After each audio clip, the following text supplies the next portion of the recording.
Well, hi, thanks for joining me here in my shop. Hey, it's time to put a pointer on the string I just installed here in this radio. So I spent the evening thinking a bit about it, and I've decided to follow the classic way all these radios are done and basically try to manufacture my own version of the parts, which really amount to a slider and a pointer. I haven't done the pointer yet, but I think that's a pretty easy thing to do. So here, I've made a little slider out of some aluminum. I've picked aluminum because I have it, and it's very easy to work with, of course. You got a little tab here for the string to go on, and I've just cut it from a larger piece, and I've been shaping it just before I turned on the video because I was listening to a radio program and I really wanted to hear what they had to say. So I went ahead and made that slider. Just want to get the string out of the way here. Let's see how that goes. Slides along pretty good. I figure, you know, when you look at how sliders are done, pointer sliders are done in radios, they're almost all the same.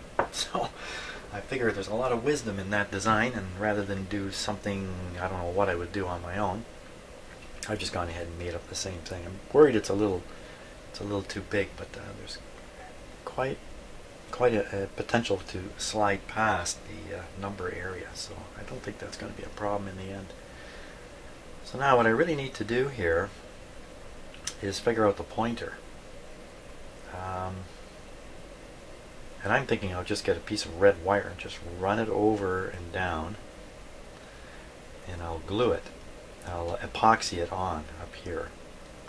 If this were steel, I might think about trying to solder to it or some other material, but it's aluminum and I just don't think I'm going to get anywhere. The problem here is if I glue on the wire and glue it right around the piece, I might have some trouble fishing in the string afterwards, because I'll have to bend this tab to open it up a little bit. Right, and if I've got epoxy on here, that's not going to go well. So, you know, I could just glue it on the face if I think there's enough. No, I can't glue it to the face because that would land the pointer in behind here. It wouldn't come over, so I have to glue it down the back. Okay, so you know, no reason why I have to glue it right in the middle. I can glue it over here, come to think of it. That would mean the slider would have to slide, you know, there. That's no problem. That's a good solution. I can glue the pointer and then feed the string in, pinch this down on it, toss a little glue on the string. But I only want to glue it after I've aligned the radio. As part of the process of aligning the radio is figuring out where the pointer is supposed to be on the string. Come to think of it, sometimes I have little hints. So you turn the capacitor to one of the maximums, and then sometimes there's a little dot or some indication as to where this should be sitting, or the pointer should be sitting, but I don't see it here. Sometimes there'll be a little mark. I put them right in here sometimes too. I put a little mark and just figure nobody will ever be bothered by why it's there. It's only there to locate the pointer when the radio's being built. No luck with that here. No luck. So yeah, so I think the next stage will be to get a pointer and glue it on there with epoxy. Should I glue it right away, or should I just kind of sit it on here for now and put up with it being floppy while I fiddle around? I think I'm not going to glue it. I think I'm going to just, oh, you know what, you can't sit on here being floppy because it doesn't come over. It's got to just be on the back. I got to glue it. Got to glue it. Oh no, I think I was keeping the glue with the string. Where's the glue? Got to go find the glue. Okay, so I think I'm going to go with hot glue. Not my favorite kind of glue, and I think I'm going to use that in this case. But first, let me show you something here. Something a little interesting. Ah, that's the weather map. Now, I'll show you where I live on here. This is the city of Barrie. That's about 120,000 people. Here's Toronto here. Lake Ontario's here, Lake Erie's covered here. You can see Lake Huron, so the Great Lakes are kind of down in here. Niagara Falls, if in case you're curious, is located somewhere right in here. You can see this huge storm coming. There's Barrie, and Aurelia is just above it. It's just right on the edge of the snow there. Let me just get this playing here. Right in here, right at the tip of my finger. Oh, the snow is just reaching here. Snow or rain? Kind of debatable. Maybe a fair bit of rain down in here. This map doesn't display rain versus snow. It just displays the density of the precipitation. So you can't tell from this for sure what's rain and what's snow. You can see how heavy it is right in here. And all this coming down. And that, of course, is coming up from the Gulf. The Gulf. Do I have? Yeah, I think I do. Let's refresh this guy.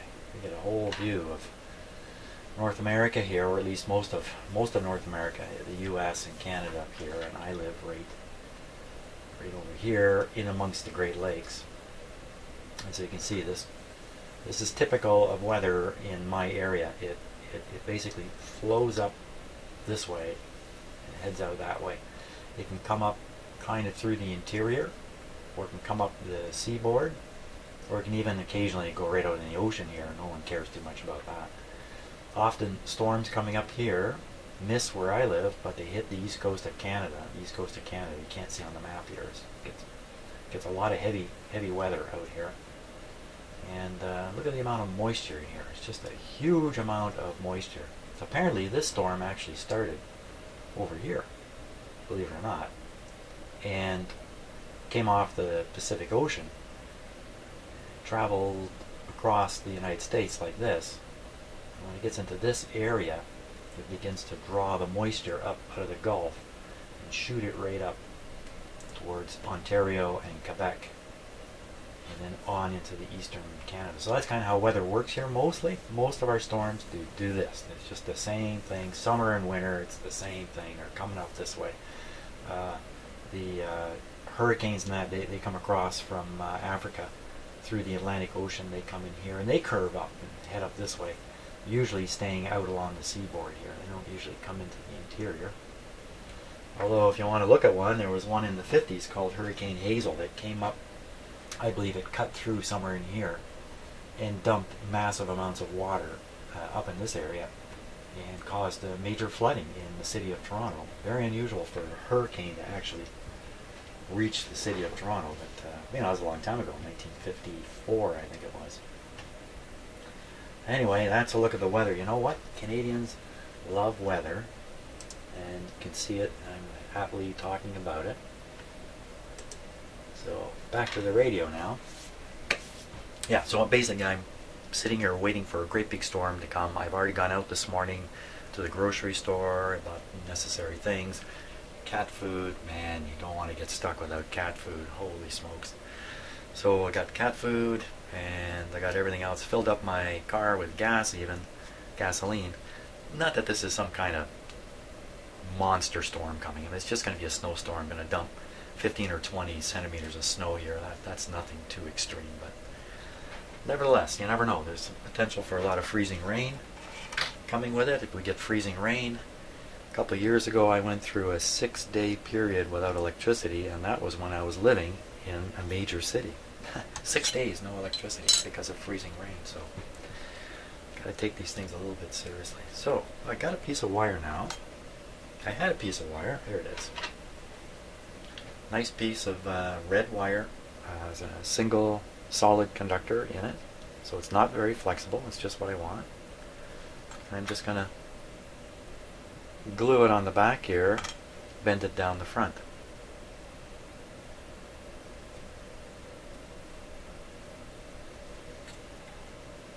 Something like that.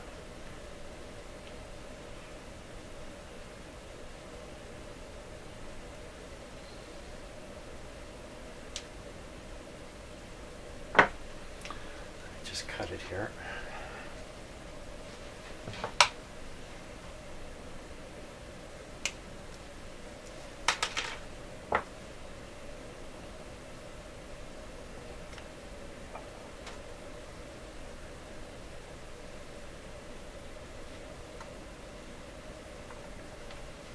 Looks a little more pinky on the radio. That would work pretty good. It's very close to the bottom here, but that's okay. That might even, I'd have to look at the cabinet, but the bottom might disappear out of view, which would even be better. That looks pretty good.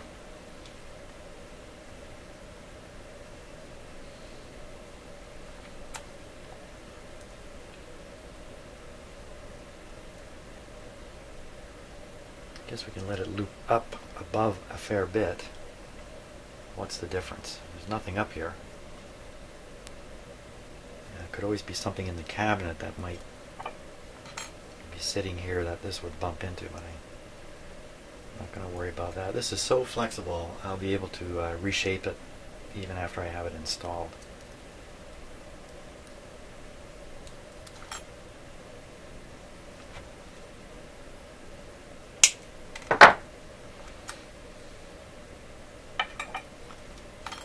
I'm going to make a bit of a loopy thing on the end here, give it a little more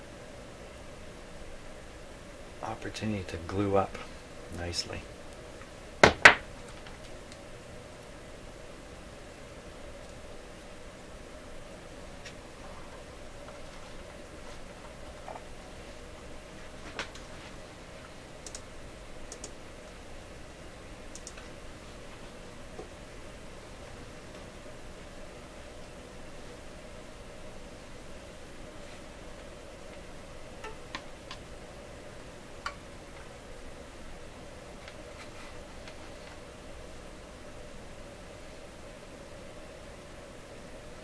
That's the great thing about hot glue is it's ready to go as soon as it cools.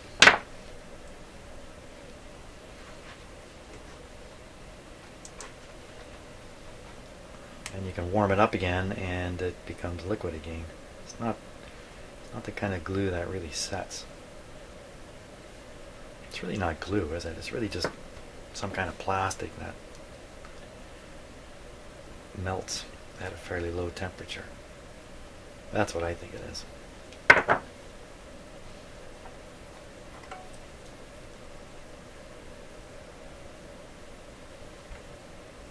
think that's way too high. But again, I can reshape this. I can fiddle with it a fair bit when it's on the radio. So if I glue that on like that, then about this much is sticking up like that. Not bad. I like it. Okay. Now I have a little jig here. I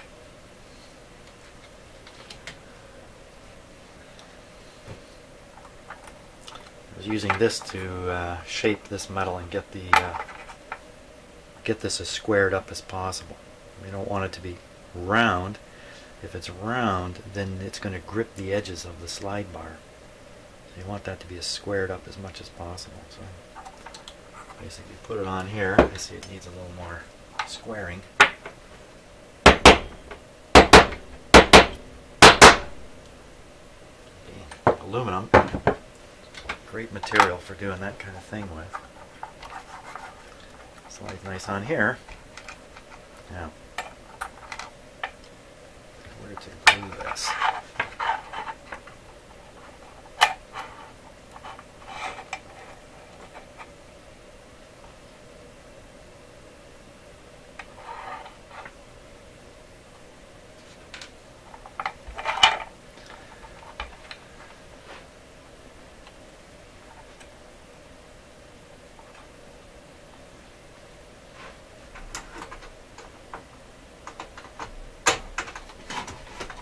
Something heavy here. There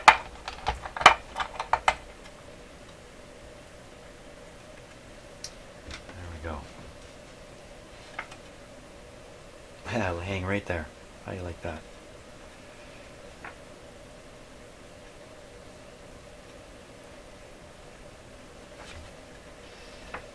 And it's rotating all free right now. A bit of glue there, it'll be kind of stuck down a little bit. Shape this just right. That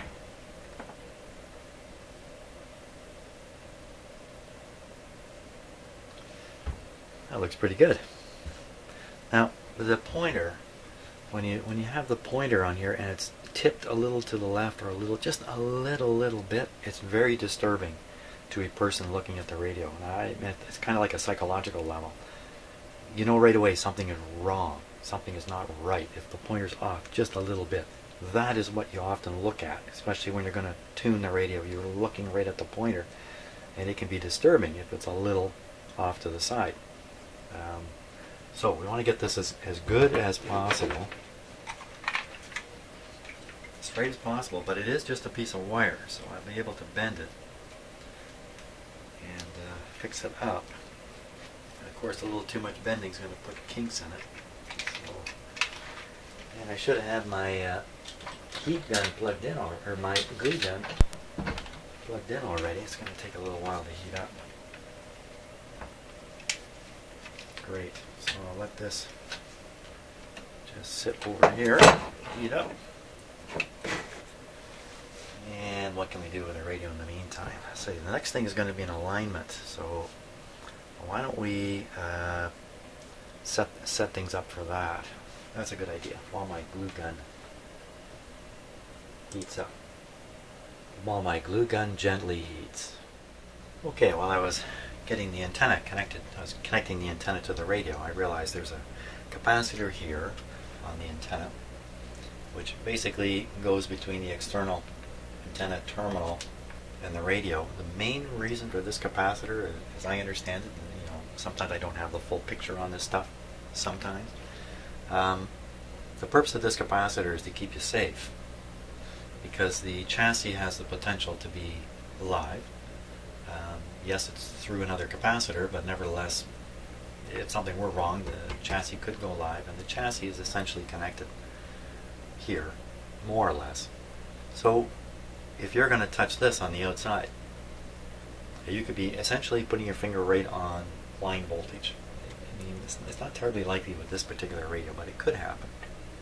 So for a matter of protection, and to make sure that somebody doesn't, another typical mistake is to think this is some kind of ground connection, run a wire to a water pipe. That could have very large consequences if this capacitor wasn't here, if it was just a short and the chassis were live and the plug was in the right way. I mean, there's a lot of things that have to line up here. But, so I wanted to check that capacitor and just make sure it's not shorted or really leaky, or it's not going to do its job of restricting current flow into a human being who touches the screw on the back. So I have it just connected up here, and we'll just do the leakage test. And it's a little far for you to see the eye from there. Should I attempt to make it visible? I'm not gonna. I'm just gonna tell you what's gonna happen here. So I'm looking at the eye.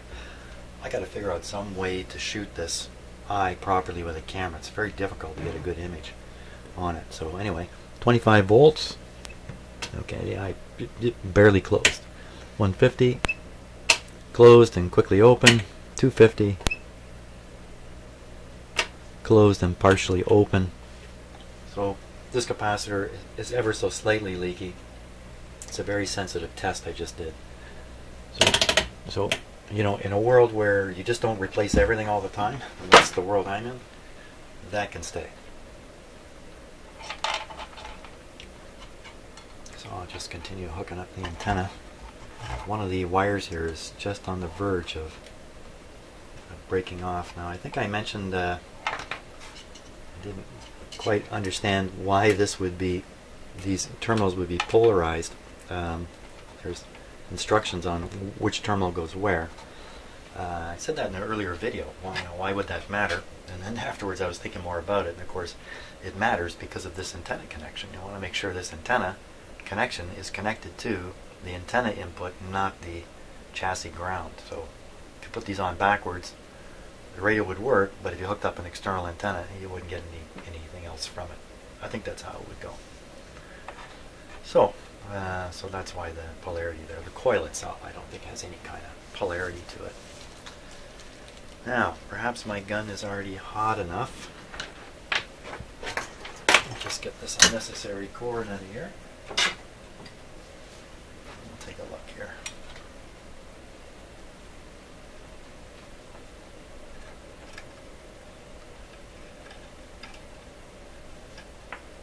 Wow, it's just hanging there, so it's swinging every which way.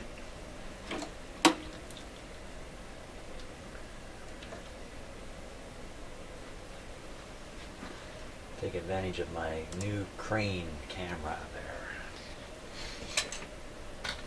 Okay, now, wow, it's got a nice metal tip on it. Dual temperature hot melt gun. Dual temperature. Where's the temp? I don't see a dual temperature setting on it. Maybe it heats up quick and that's the dual temperature thing. Okay. Let's see what we got here.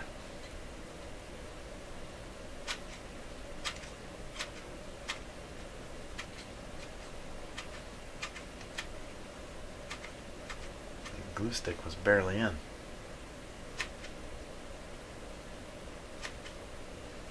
Probably gonna have to heat up some more because the glue stick wasn't really in the barrel.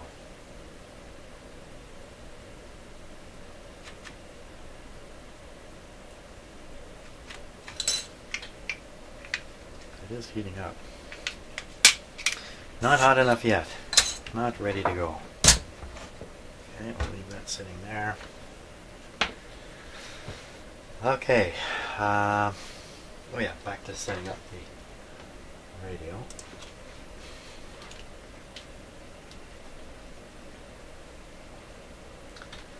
So, let's see, I have the signal generator output here,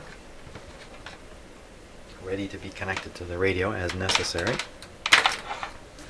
And there's not much else I can really do here in preparation. Could always drop this tube back in, that might be a real good idea. Yeah, on these tubes, Lochtel tubes, I never looked at them that closely actually, but there is no gap. There is no pin gap. Just the key. I think I was looking for a pin gap under there and I couldn't find one. Well, there is none. There we go. Okay, Mr. Gunn, are you ready? Are you ready here?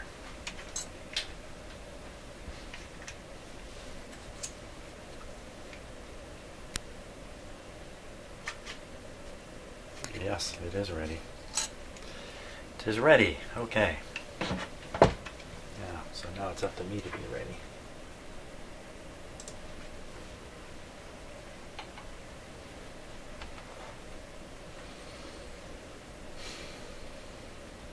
I think I'm going to have to hold the pointer.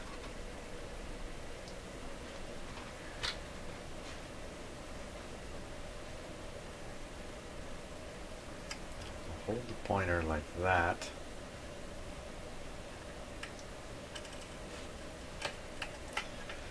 Keep a grip on it.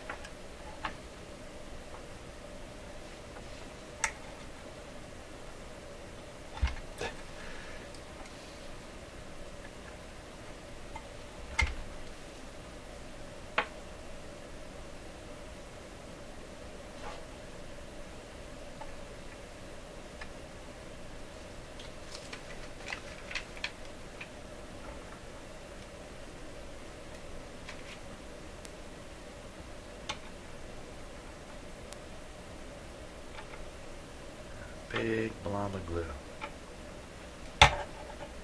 Probably should have heated up that yeah,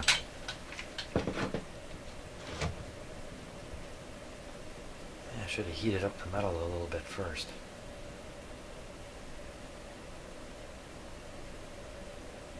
Okay, I'll let go of it. What a mess. That looks like a gooky mess. It's a gooky mess. Glued it on here. Doesn't really matter how much of a mess it is in the back. The question is, did that really stick? I better let it cool off a little more. I don't know. Let's look at this. Yeah. Probably should have sanded this. Aluminum roughed it up a lot. Now, on the other hand, nothing is going to disturb this except me putting it in. once it's in the radio, it's not going to receive any kind of strain.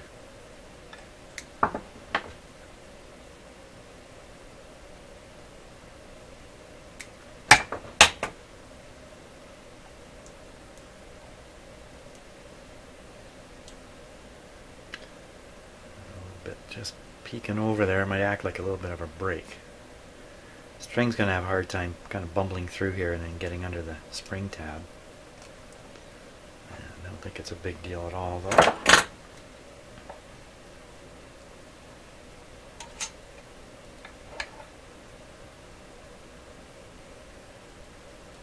A little bit of a big deal.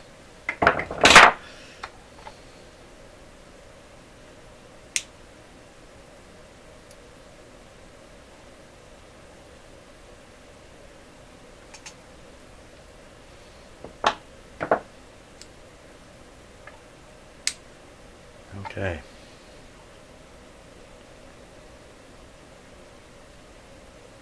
Yeah, now it's free. Well, let's stick it on there and see what we get.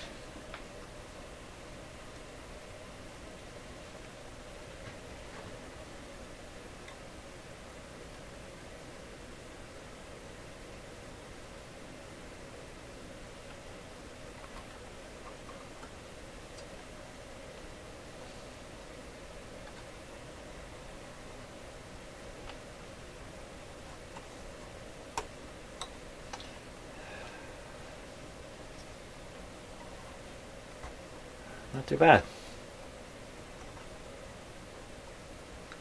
Interesting, the string is mounted about this deep under, behind here. It's mounted low. That way, if the string will be not tending to push the pointer up. Like for instance, if I attached it to this higher string, which incidentally it's just on the edge of interfering with, but it wouldn't be serious anyway. If I attach to the upper string will be lifting it all the time, lifting it off. So that's why this lower string is where it is. And, you know, it fell right into the little gripper. Isn't that neat? Okay, I got a pointer. Now, where to put the pointer on the string? I know it's going to be somewhere out here.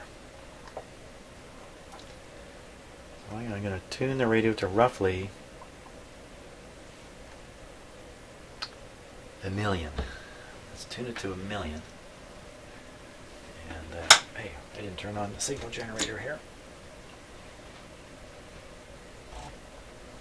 I'm going to connect the signal generator to the external antenna terminal here.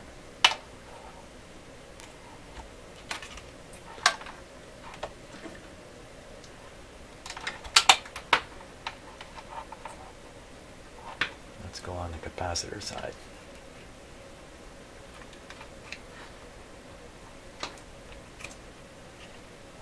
Not really the right kind of clip for that. That's good enough. I'm going to leave the ground unconnected right now.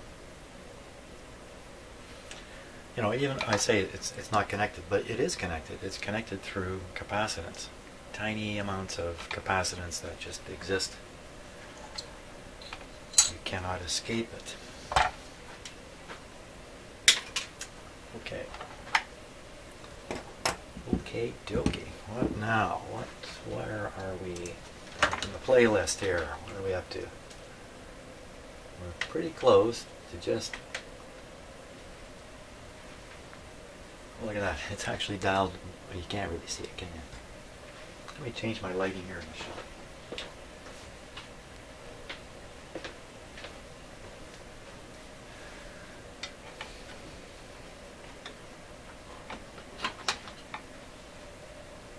Oh, not the right cord. This one. Need the cord out of the way. There we are. Now you can see 995 coming out. We're at 100 microvolts on the end of this wire. Last time I think we found the radio required that kind of... Was it this one? Maybe it was a different radio. Yeah, I'm working on another radio at the same time I'm working on this one, but I won't be posting the videos till I have this one completed. So it's just adding to my confusion here in my busy little shop. Okay, we should turn on the radio. I think that's the next step here.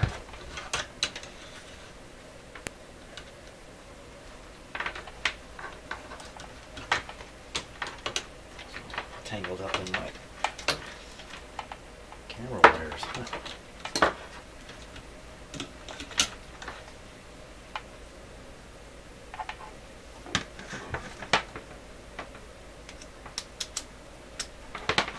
Go.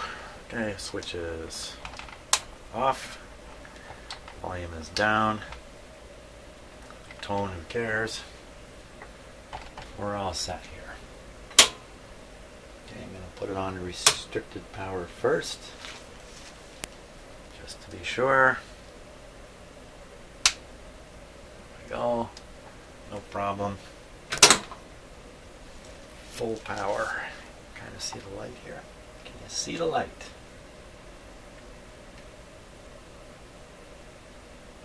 It's getting brighter, brighter. Put a little volume.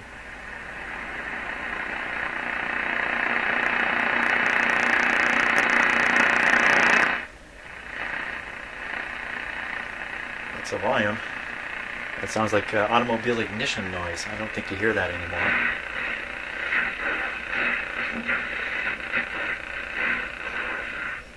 Oh.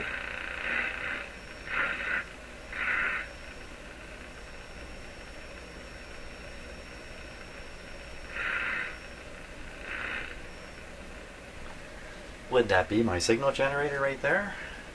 Yeah, I'm not modulating it. I'll put a tone out. There you go.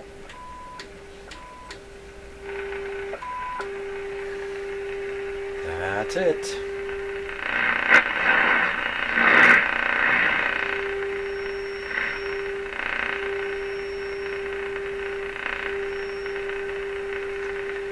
So where are we? We're at 995.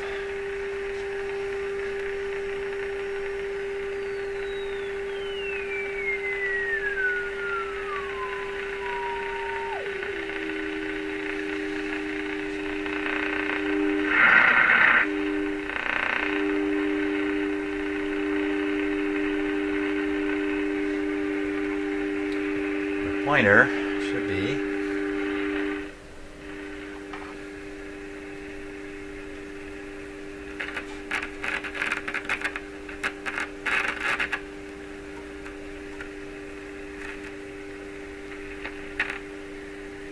there.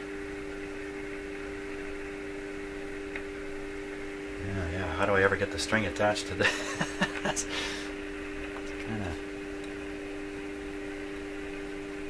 What's happening there? Why won't it settle right out here?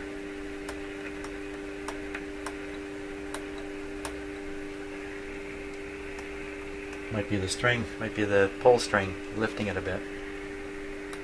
Because of the way it's caught on it. I have to kind of pull the string out, fit it up in behind, attach it, put it back. And if in doing that I don't have it lined up perfectly, it should be right like that. So the question is, how do I get this marked? I should mark it with a marker. Oh, well, let's see. I was looking for my marker. It's wandered off in my house here. Okay, so I have to go find a marker, because I think any that I have in here are pretty crummy and not even findable. Okay, so I'm off to find my marker. Wait a minute. Found a marker. Okay, it's a little big. Yikes. Let me test this. Oh yeah. It's gonna mark it all right.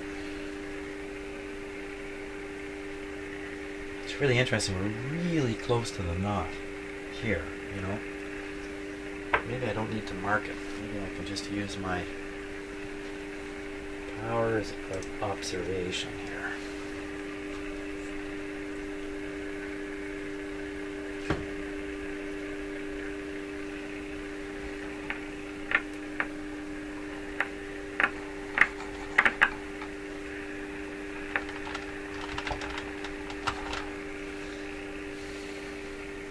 You see the knots here. The knot is where the string goes in. And then the slide tab is right like 1/8 of an inch over. Or is that 1/4 of an inch? Okay. Here's what I'm going to try. I'm going to release some of the tension on the string by pulling it off this pulley and letting it fall into the gap here. It won't come right off. I'll release some tension, then I can pull the string out. Like that. Put this on.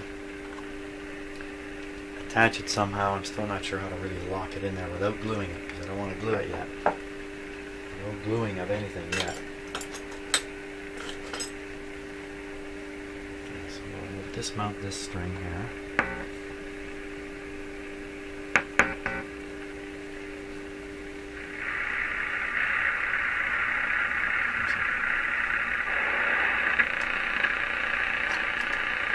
That'll put some. The spring will be pulling on the string. The spring will pull the string, so it won't release all the tension. It should make it easier to get it up here.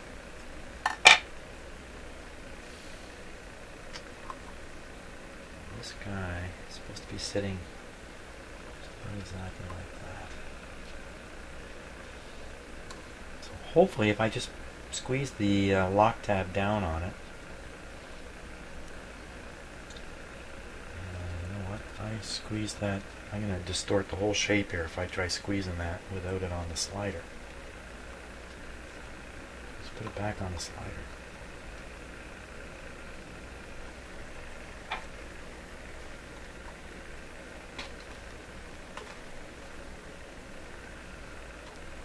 Oh, now there's some slack in the string, it's giving me a headache.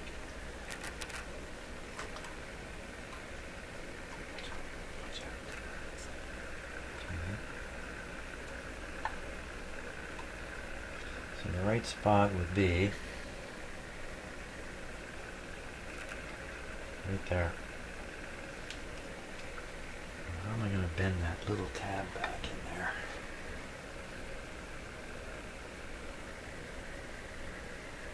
Just kind of force it with a tool. I'm thinking of how can I get a plier in there?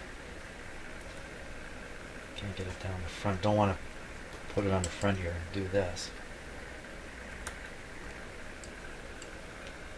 Make sure the string is up. I can use these. Oop. The back string is caught under there too. Where's my pusher?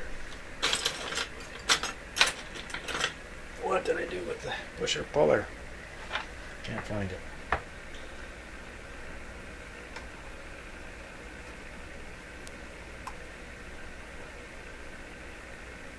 There.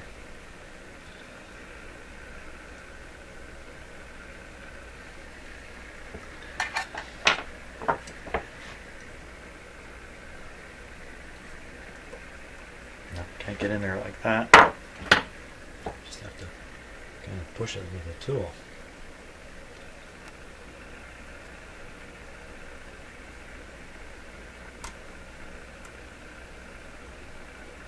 You know what? I think that's going to hold it for now.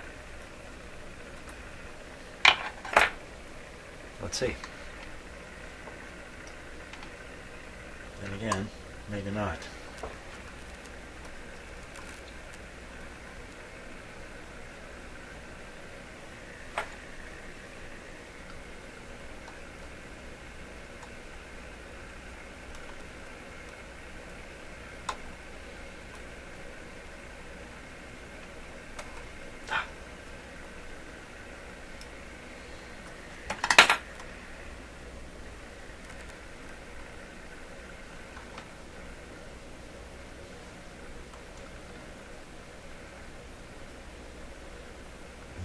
grab the slider loosely with the string at one point, then the slider can rotate around that point like it's doing. So you really need to get the slider connected, like locked in on this tab, both sides. Right now it's just, I just have it kind of trying to lock it on one side and it's just coming out the other.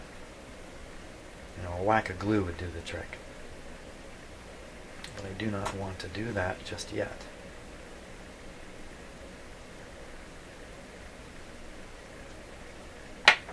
Maybe I'll just have to do the alignment process, and when I get to the point where the pointer is an issue, I'll have to glue it down at that point. I'll just delay as long as I can on that.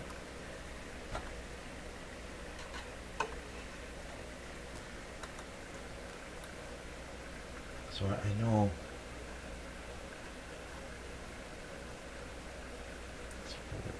I know how far this is relative to the knot.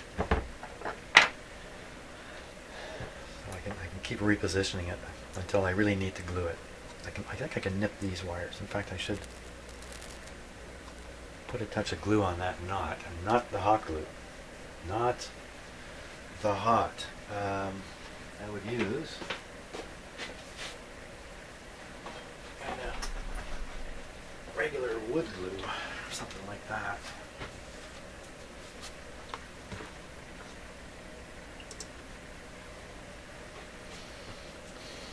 Mix this up with a little bit of water, thin it out a touch, or just drop some water on the knot there. Yeah. Okay. Got to fiddle with that bottle a bit. Okay, so I got a Q-tip, put some water on here.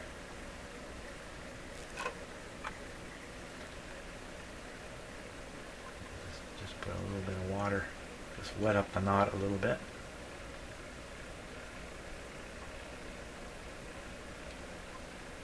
Not much.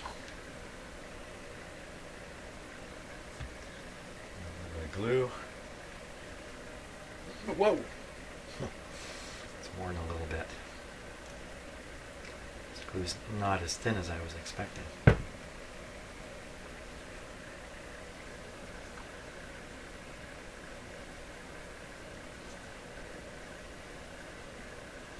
we go.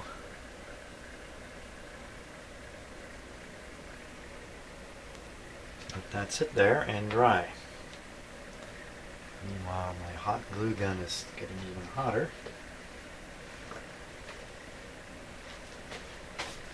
Getting ready to drip. Not sure why I still have it out here. Oh, there's the button, low and high, on the back of it. Okay. It is a two-speed glue gun.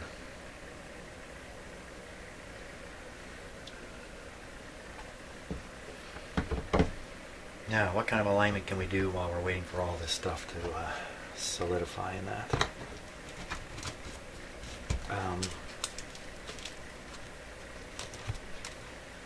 We can start working on the IF alignment.